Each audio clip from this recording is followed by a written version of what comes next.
柳 Sir 當年係一個被貶嘅罪人，佢以前遊山玩水只係假消遣，日日都行罪律，心裏面都驚到七彩。但當佢上到西山之後，佢終於經歷到人生嘅 Big Bang。心形原本個囉囉攣、日日焦慮嘅心，終於凝結安定翻晒。想像下你屋企嗰部電腦已經輕咗幾日機，而家終於撈得翻，個精神終於專注翻過嚟。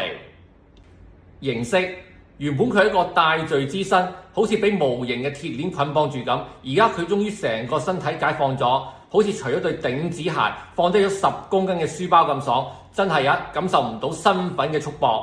與萬化冥合，最後佢同大自然 fusion 咗，佢覺得自己同宇宙融為一體，達到物我兩忘嘅境界。呢一刻佢唔再覺得自己一個失敗官員，而係大自然一部分。柳 Sir 話有種呢種精神嘅解決，先至係遊覽真正嘅開始。想知道西山點樣幫柳宗元由地獄來回折返到人間，仲有更多 DSE 嘅必考攻略，即刻嚟點擊下我哋嘅視頻網站，記得訂閱、點讚、分享、讚好，一齊見！